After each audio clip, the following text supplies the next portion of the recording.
Gerbiamas ministrė, visų pirma, liberalus tikrai sveikiname, kad gynybai skiriami 5 procentai. Čia gerasis biudžeto aspektas.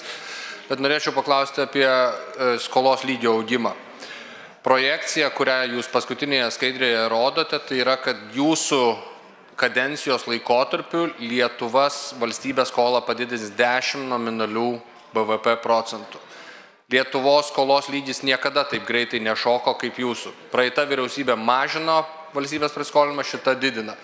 Ir tai nepaaiškinama valstybės krašto apsaugos reikmėms, nes kitam metų biudžete jos auga 1,5 milijardo, kai pats biudžeto deficitas yra 6,5 milijardo.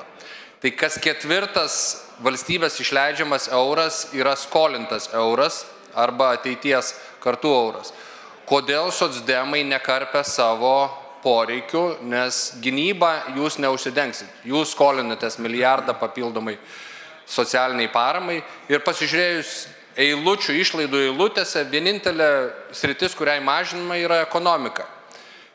Tai minus 51 milijonas ekonomikai mažinama. Tai kodėl praskolinama valstybė, kai iš tikrųjų to nereikia daryti? Tai ačiū iš tiesų už klausimą. Labai platus klausimas, net ilgai diskusijai, toksai vedantis ilgą diskusiją, bet iš tiesų praeitie tie laikotarpiai, kai skola greitai augdavo, buvo ir jie būdavo netgi ir greitesnis augimas 20 metais, kai per COVID buvo tas išaugimas beveik daugiau negu 6 procentiniais punktais.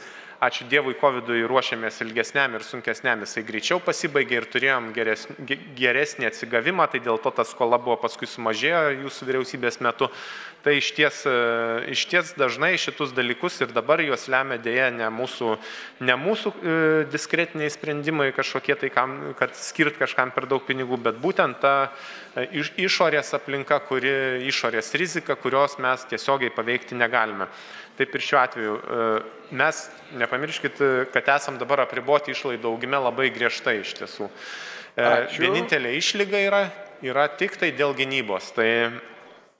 Tai mūsų tas išlaidų augimo kelias, kuris yra nubrėžtas Europos komisijos, jeigu jo laikytumėmės, tai iš tiesų laikytumėmės ir nesinaudotume išlygą dėl gynybos, tai mūsų skola iš tiesų sumažėtų.